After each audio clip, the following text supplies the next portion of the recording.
Welcome to the Cybersecurity Inside podcast. This is our first ever video recording. Today, we're going to find out what a TikTok influencer has to say about cybersecurity. Here are your hosts, Tom Garrison and Camille Morehart. Good morning, Camille. How are you doing today? Tom, I am very excited for today's guest with this super influencer that we have. I think he's going to know a thing or two about how to be interesting. That will certainly be beneficial for both of us. I know this morning I had to actually comb the little bit of hair that I do have to be ready for this video podcast, which I'm pretty excited about. I see neither one of us has it in us to dress up. I don't know if tech's got the best of us, right? Yeah, why dress up? It's just video. Today is a bit of a different angle, not just because it's video, but also we're taking a bit of a different lens on security today. I'm really interested in this, kind of an outside-in perspective, but somebody who has a background in technology himself. We'll get a little bit of both sides of the equation, I think. From what I've seen in my research for this episode, our guest is a very entertaining individual as well. He's got quite a following on social media. Quite the following, yes. I think 1.4 million followers on TikTok. That's incredible. So should we get started? Oh, I gotta just say one more thing, Tom. It's really nice to know finally what you look like. Oh. The world of podcasts, especially audio podcasts, it's just all about voice. But yeah, it's good to see each other.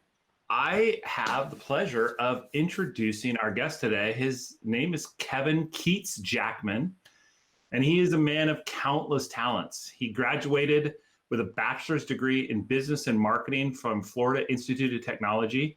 And shortly after graduation, Keats moved to Atlanta, Georgia, accepting a position at a private IT managed service provider where he oversaw 35 law firms in Metro Atlanta.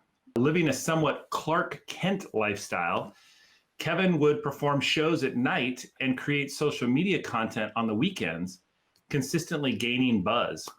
In late 2019, Keats created a video series that would catapult his entertainment career and give him the eyes he needed. He's now a writer and actor with 1.4 million followers on TikTok. So, Kevin, welcome to our podcast. Thank you for having me, Intel team. Thank you.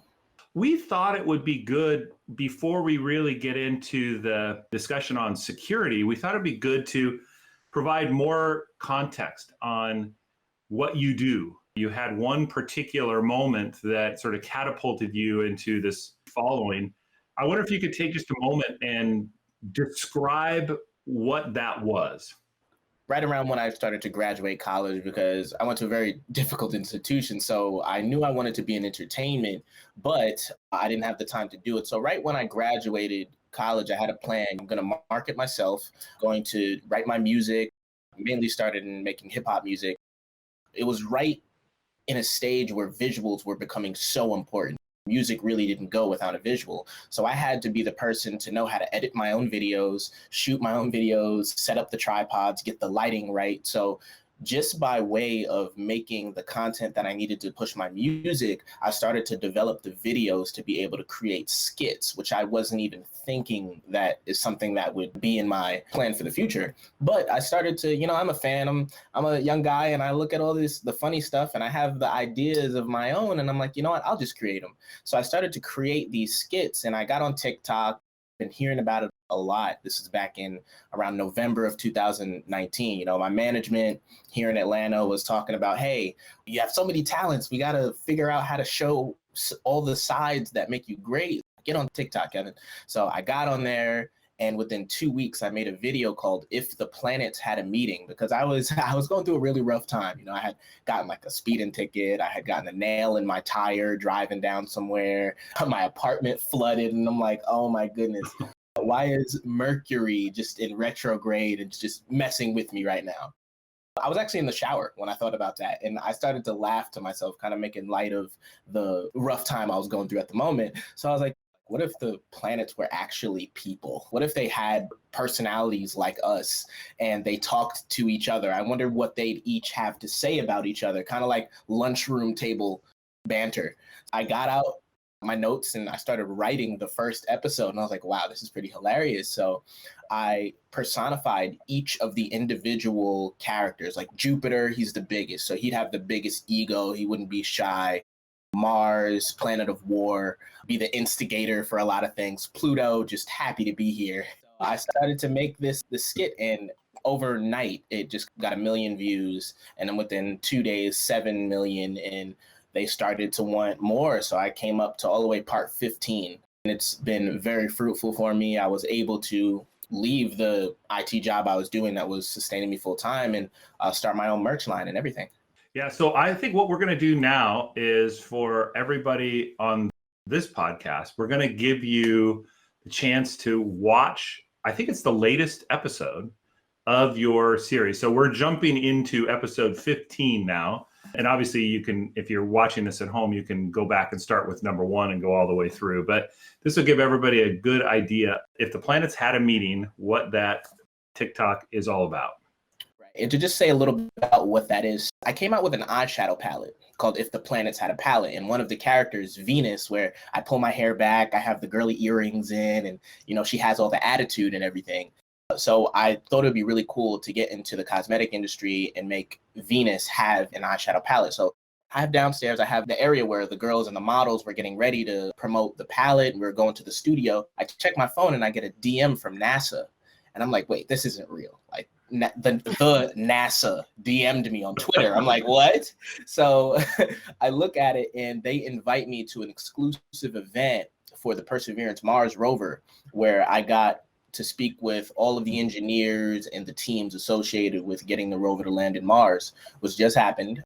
Got pictures, landed successfully, and I was able to get content for my video. So this video is what came out of me having the information on what it was like getting a rover on Mars. So this is kind of Mars's episode and dedicated to him. So that's what you'll be hearing. Great. Right on. Oh my goodness. Orbit Eats is such a lifesaver. And pay all those fees? No thank you. Sweetie, if you're broke, just say that. I am not broke. You are way out in the boonies, and whenever Orbit Eats has to come inside the asteroid belt between Mars and Jupiter, it's like a $200 fee. Mars, weren't we Yeah, they be taxing. This one time I tried to get a milkshake. What? Mars, what is on your face? Oh, that's my new rover. Her name is Perseverance. She got here on Thursday. So what, is she just chilling? Well, Earth keeps sending them here to collect dirt. We can see you. See his rings. Oh, well, that's the thing. She doesn't leave. She stays here forever. See his rings. But it's kind of cool. I get free photo shoots. See? Ugh, Mars, you need to exfoliate. Look at your crust. The creativity. That is a really good drawing. Wow. This is my vision sweatshirt. I'm manifesting. Hopefully it'll become true. You're out of merch, my man. I love it. Oh, man. Well, you are certainly entertaining. And I got to tell you, I have mad respect for you. The fact that you get a DM from NASA. How cool is that? That is so interesting. Not that it would ever happen, but my guess is that even if I did get a DM from NASA, I wouldn't notice it for like 2 months. It's so great because when you're doing what I'm doing, or in the entertainment field, doing it without a machine behind you, these little sparks and these little moments happen that bring you up in leagues. They bring you up in leaps. So it's really nice to have those moments and not take them for granted, and understand that the next one is coming. You have to be very patient when you're doing this. A little background, I started going to the Florida Institute of Technology, majoring as an aerospace engineer. But then I started to look at the homework, and it was extremely extensive. There's a lot of math. You know, they start doing math where they don't use numbers anymore. And you'll have 3 problems for homework, and those 3 problems will take up 15 pages. So yeah. I'm like, you know, maybe this isn't what my passion was. And I'd be sitting down thinking of funny stuff, beatboxing, wanting to write music. I have the love for sciences, but maybe that doesn't have to be my main laser focus.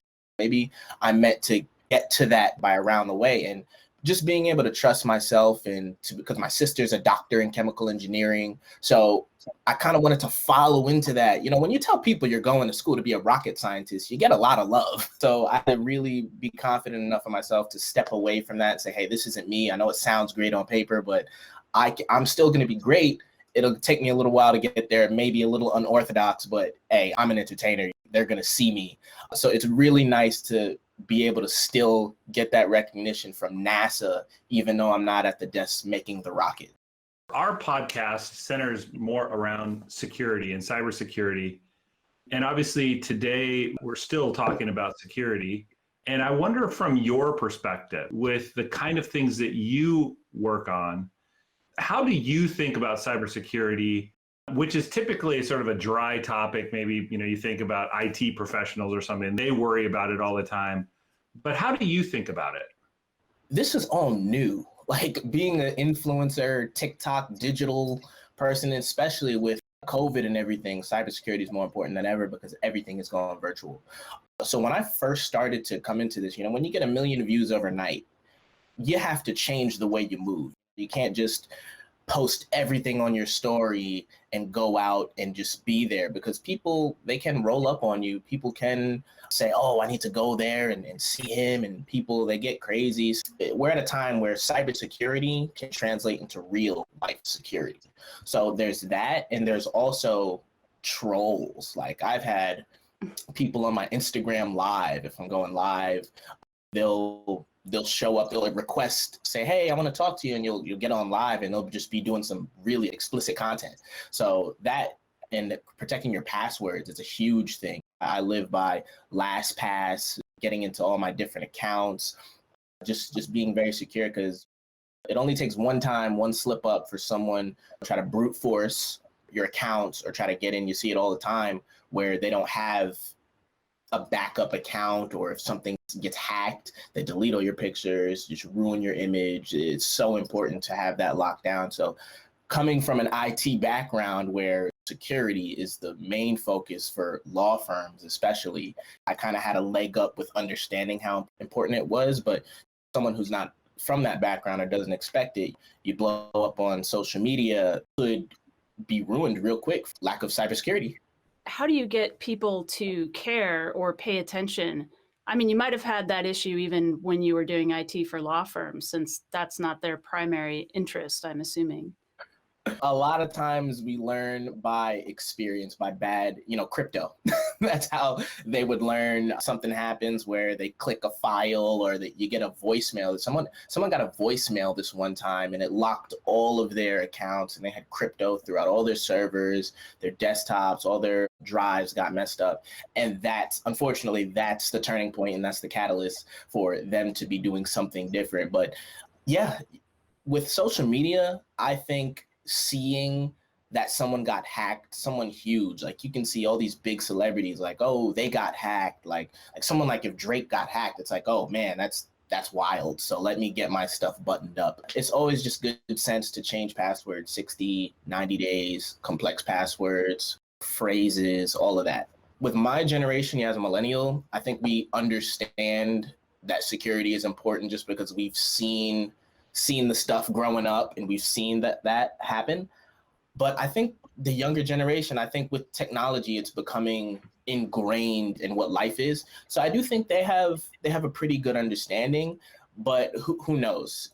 It's like everyone knows that seatbelts are great, they help, but does everyone wear a seatbelt, even though we know seatbelts save lives? Car accidents happen all the time. So I think experience, when you get that ticket, you start to follow the speed limit, or you start to tighten things up. So I think it becomes real when it happens to you, when something happens, just like backing up your data, things like that. When you lose something, when that external hard drive goes, it's like, that I need to back it up because I don't want this to happen again. We talk to CIOs, they totally are with us in terms of how security is important and the kinds of actions that they should do, and they shouldn't have outdated equipment. And yet when we ask, well, are you going to change how you purchase? And they say, no. And we ask them why. And they say, well, it's just not really a priority for the company right now. And we say, but you said you agree with everything we say. And they come back to them and they said, okay, listen, it's simple. We believe you, but our management, even though they're CIOs, they still report to the CEO. And they said, what really needs to change is we need to get hacked. As soon as we get hacked, it'll become a priority. And so it's like buying fire insurance for a house after it burns down. Security. How do you get people to really care about it before it's too late? Okay, so KnowBe4 is a program or a system that you can sign up for, pay a monthly fee, and it sends out false, malicious emails to your staffs. They'll send out something saying, hey, the CEO of Amazon just stepped down and he's giving away 500 gift cards. And they click it. And if you click it, you're in the register of the monthly report saying, hey, you got tricked, take this training. This is why you should recognize these things. This was spelled incorrectly. It's probably the Russians or something. Or this was XYZ, and kind of runs through the things you should be aware of before you click the 500 Amazon gift card. Phishing and everything, they start to make an office culture out of it. One of my clients had fish that whoever got caught, you had the fish on your door and things like that. So it kind of makes it a real life thing, but in practice, when it really does happen, you're prepared for it and it trains. So I thought that was a really cool thing. We saw it working in the marketplace, but a lot of it is layering, because with cybersecurity, you can have all these things in place, but it really comes down to the people and your staff that have the ability to identify something and choose to act or choose not to act. So really training the people is the biggest thing. You always want to have those things put in place, like the two-factor. Maybe you shut down your OWA, which is the online web access through your Outlook or whatever. Cisco umbrella, trapping things if things do help. But I would say definitely having your IT propose these things in the first place, because the CIOs, if they don't know about it, there's no way they can purchase it. So keeping them aware on the new things that are out there, because it's always a cat and mouse thing, but the bad guys are always getting better. So you have to always be refreshing. You're talking about the Pink Panther model, right? Where you get jumped at any given time and you sort of train people that they need to always be aware, always be thinking about it. Always. Our IT does what you described. They'll send you these phishing emails. And if you are not smart and you click on one of them, then it tells you were hooked, and you get the pleasure of taking a mandatory training class, which is so fun to do. By the way, when you report it, because you can report it as a phishing email, then it comes back with a big, congratulations, you actually spotted one of these simulated emails. And so you get a little pat on the back as well. So it's kind of positive and negative affirmation. As a TikTok influencer, I get emails all the time, because unfortunately I'm not verified yet. But I get these, we will verify you. Check your verification badge. All we need is your username, your password, your place of birth, or whatever. Your bank account. No, exactly. All of that. Now that I think about it, I think the younger generation does have a better eye for spotting that stuff, because they see it all the time. They know what looks legit. They can tell that this logo got pasted from another source and that's not legitimate. They know what URLs are because they've been seeing it since they had the iPad and they were 3. So I think they're in a much better spot. So Keats, we do a fun thing on each podcast. We talk about something that may or may not have anything to do with cybersecurity. It could be a factoid. It could be a movie you just watched, a book you just read, something that you think would be interesting for the viewers to follow up with. So I've been working on a movie, a short film. I have another series called If Internet Pirates Were Real, so like the websites where you can get free movies and whatnot. So if those were actually real personified characters, I'm playing 13 characters. I wrote it, directed it. It's in 7 different locations. Some characters have braids. Some characters have the afro or the curls. They all have different wardrobe. And it's a 20-minute film that I directed and wrote. And it's actually being released pretty soon. So in getting into that space, kind of coming out of the TikTok space, I'm writing screenplays. I'm starting to write longer pieces, because TikToks are only a minute. And after you do the background noises, the Foley, redo the dialogue, mix everything, and do the color grading for it, it turns you into a different creator. So I've been looking at different shows. I just finished Breaking Bad. Thought that the production and Bryan Cranston is just amazing. I started watching Power all the way through, which is really cool. And it's affirming in myself that when I come out with, when I have my own production, it's at a certain level, which is synonymous with everything that's out there. But man, Hamilton is great. If you haven't seen Hamilton, watch Hamilton. That's cool. So we're going to be seeing longer Absolutely. content from you. Yeah. Yeah, so I have a production company, Keats Productions. So this is my first thing, and I don't think it's ever been done in anything. The closest thing is Eddie Murphy, how he does, the different characters at the table with the Nutty Professor. That's the closest thing. But the great thing about the production that I'm making is I'm not using any technology to be in the same frame as myself. So it's all cuts, and I'm literally talking to no one when I'm acting the role. So I'm talking to myself, and it's very convincing. I have to say it was done very well.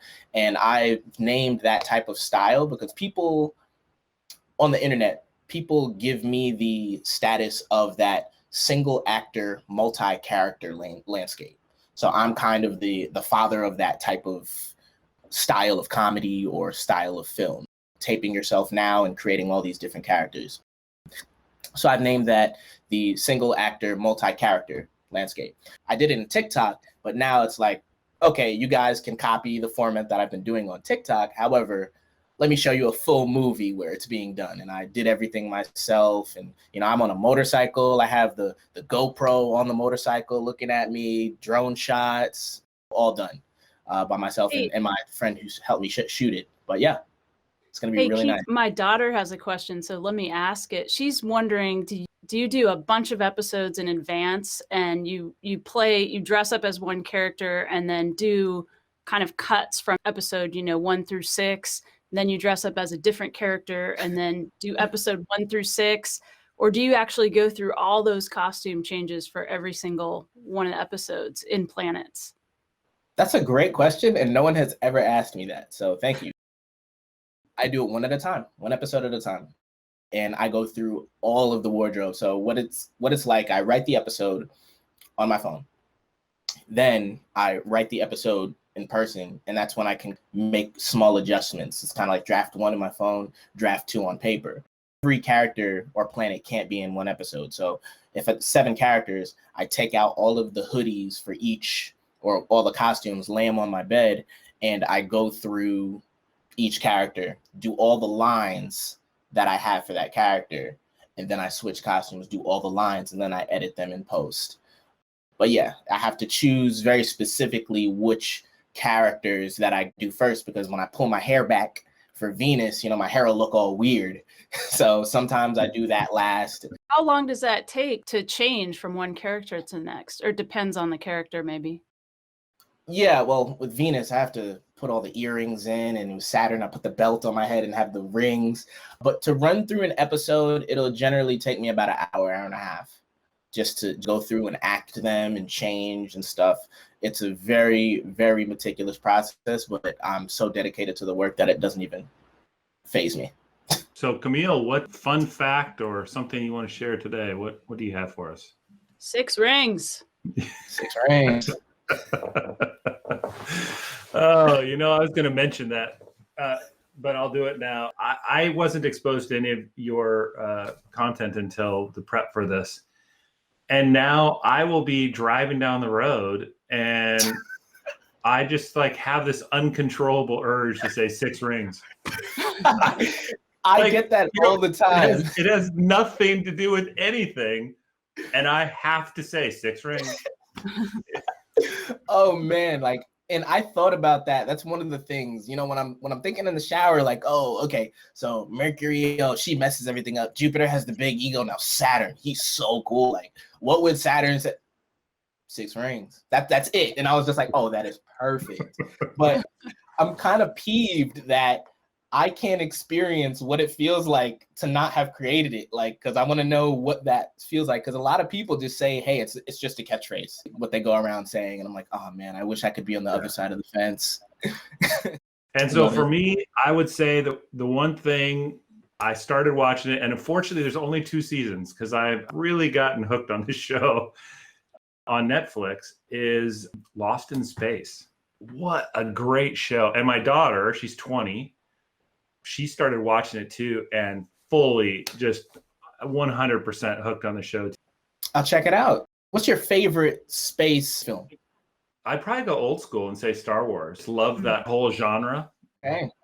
And to go even more tech trope is the Star Trek show. And I think it was about the third movie or so of the Star Trek series where they were saving the whales. This is the old school Captain Kirk and Spock and whatever else. And they had to go back in time to get a humpback whale and bring it to the future and save the world. God, I watched that show so many times. I probably wore, this is back in the day when it was literally a VHS tape. I probably wore the damn thing out. I watched it so many times. I love that show. My grandfather took me to the theater to see that, I think, when it came out. And he used to be an editor in Hollywood back when editing was literally cutting the film and splicing it. And I just remember I was trying to watch the spectacular special effects, and all I could hear was my grandfather, okay, let me tell you how they probably did this one. This is how they did this special effect the entire movie. Oh, no.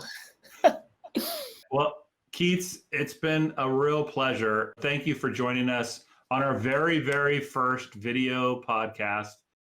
It was great to hear your perspectives, and you're a really, really interesting guy. I'm certainly a fan myself. Thank you. Thank you very much. I'm glad to be here. Thanks for putting all this together. It's awesome.